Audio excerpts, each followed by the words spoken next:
तो आप ये मानिए कि 5 करोड़ का कैपिटल अगले 10 साल में लगभग 10 करोड़ हो जाएगा। इसके अलावा हर साल मैं 30 लाख रुपए विड्रॉ कर रहा हूँ, तो 10 साल में मैं 3 करोड़ विड्रॉ भी कर चुका हूँगा। This is the power of compounding.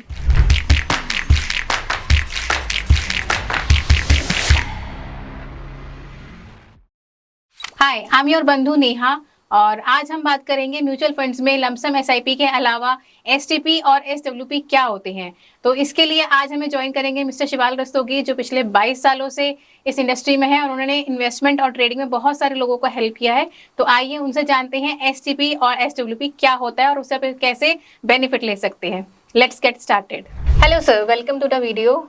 Hello Neha, hello viewers. तो आज हमारा वीडियो है म्यूचुअल फंड्स के ऊपर ही। सर, आपने पहले भी म्यूचुअल फंड्स और इन्वेस्टमेंट के बारे में हमारे व्यूअर्स को बताया है।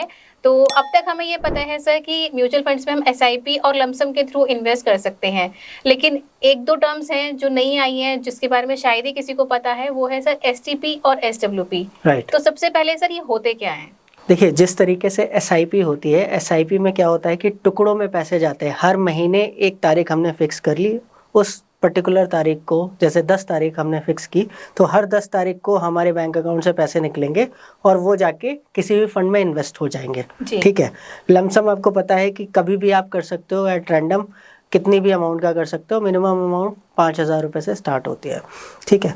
अब बात करते हैं कि एसटीपी। एसटीपी का फुल फॉर्म होता है सिस्टमैटिक ट्रांसफ़र प्लान।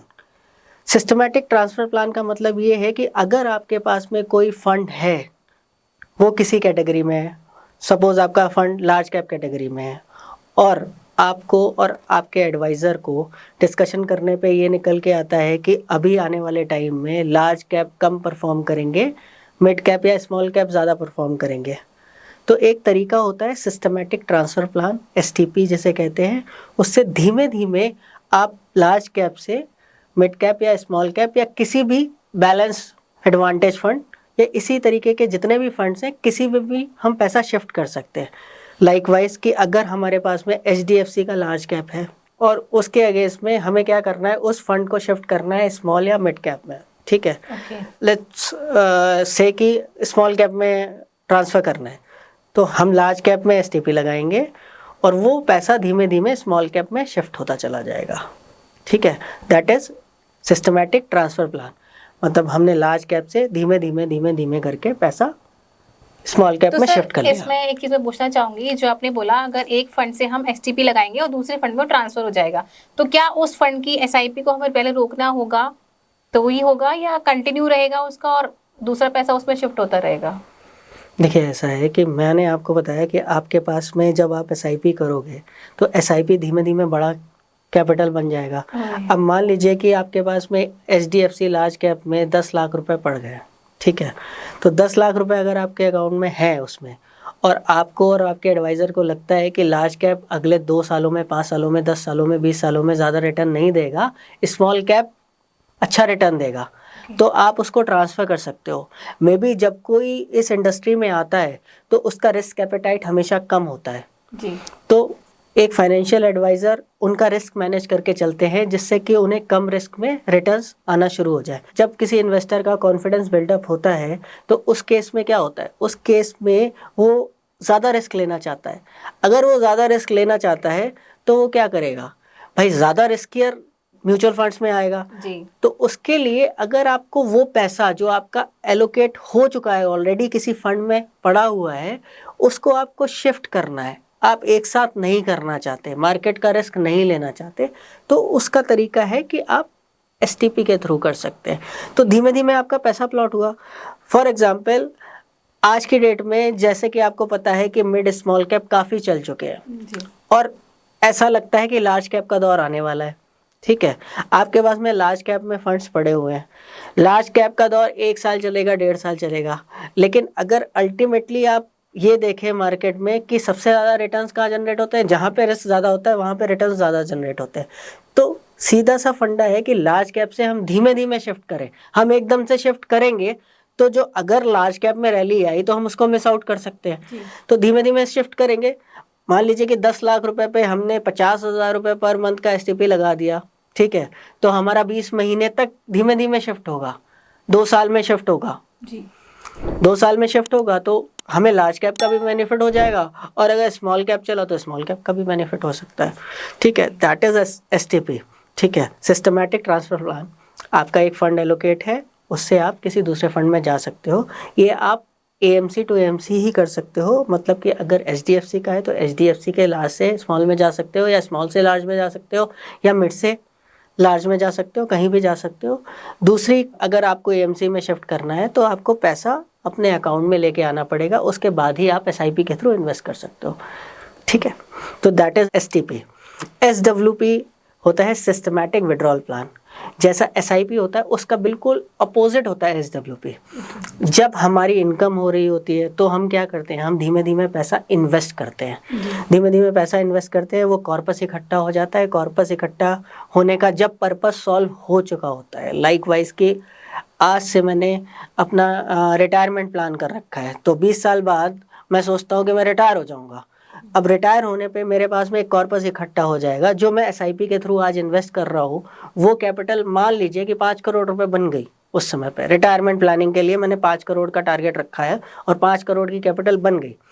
अब उस समय मेरा काम करने का मन नहीं है जी ठीक है, और मैंने देखा कि मेरी इनकम जीरो हो गई, बट मेरे एक्सपेंस तो वही रहेंगे ना।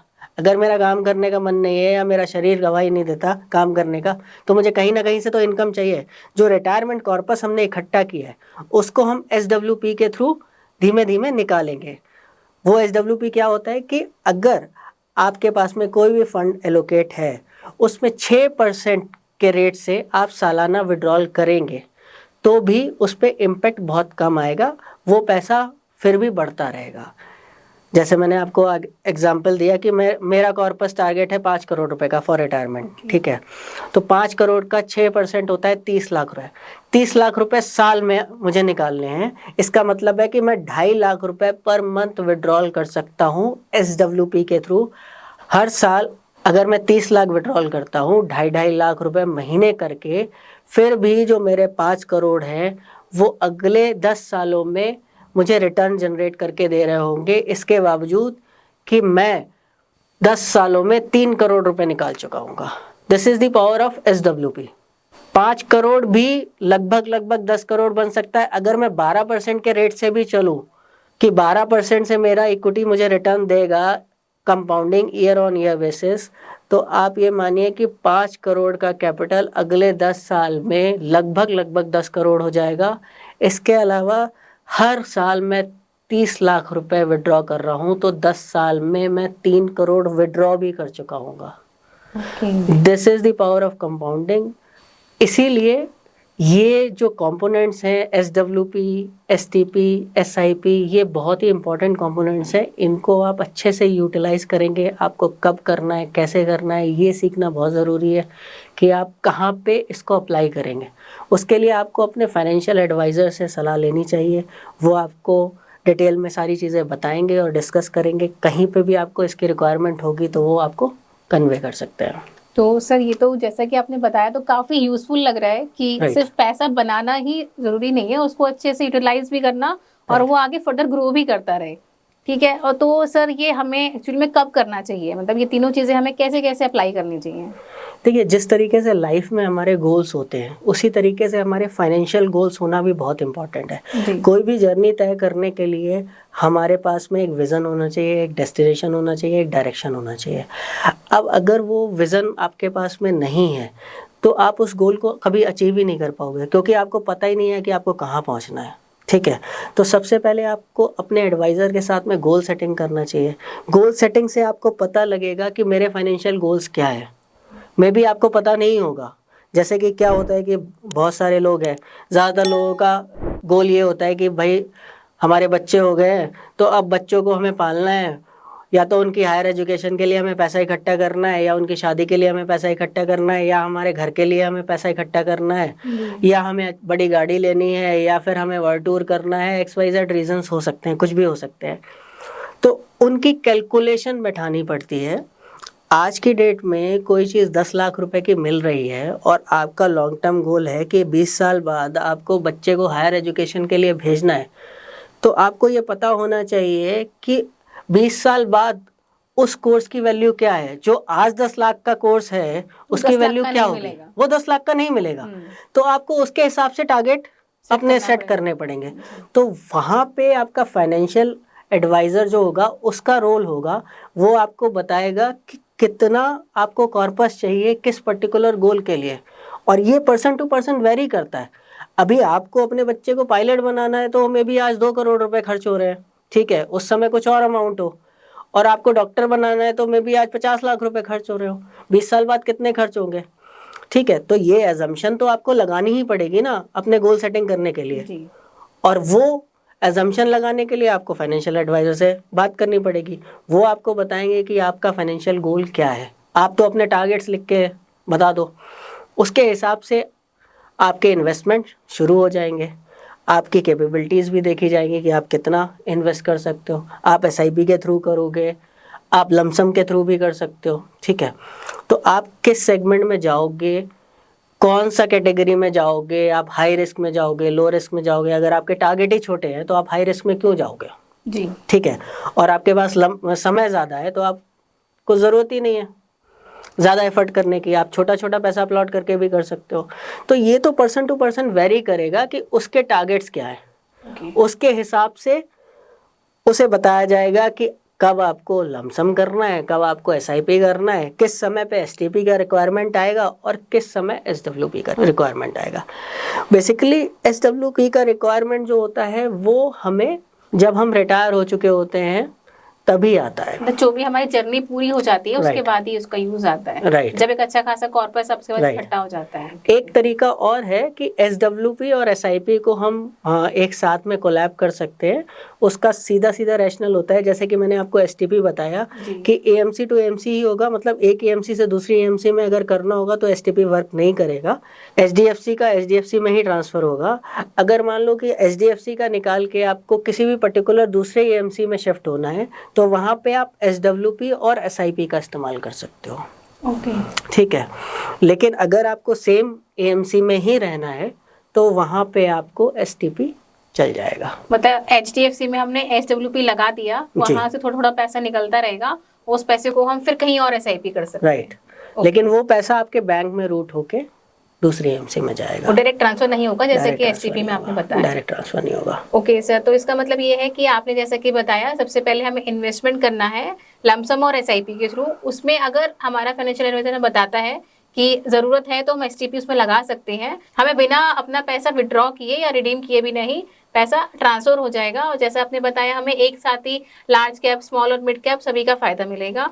और जो एसडब्ल्यूपी है वो आप अपना कॉर्पस इकट्ठा होने के बाद आप उसको यूटिलाइज कर सकते हैं, थोड़ा थोड़ा पैसा हर साल निकाल सकते हैं और उसके बाद भी आपकी इन्वेस्टमेंट ग्रो करेगी, वो भी बढ़ती रहेगी और साथ में आप अपना पैसा विड्रॉ भी कर सकते हैं और एज अ इनकम उसको ले सकते हैं। आई होप आपको हमारा ये वीडियो अच्छा लगा होगा और इन्वेस्टमेंट से रिलेटेड आपकी कोई भी क्वेरी है तो आप हमें कांटेक्ट कर सकते हैं। हम सभी प्रकार की फाइनेंशियल कंसल्टेंसी प्रोवाइड करते हैं। इसके अलावा आप हमें और सोशल मीडिया प्लेटफॉर्म पर भी फॉलो कर सकते हैं, इंस्टाग्राम एंड फेसबुक। हम एवरी वेडनेसडे एंड सैटरडे अपने वीडियोस अपलोड करते हैं। अगर आप चाहते हैं हम किसी टॉपिक पर वीडियो बनाएं तो प्लीज डू कमेंट और हमें सब्सक्राइब, शेयर एंड लाइक करें। Thank you so much.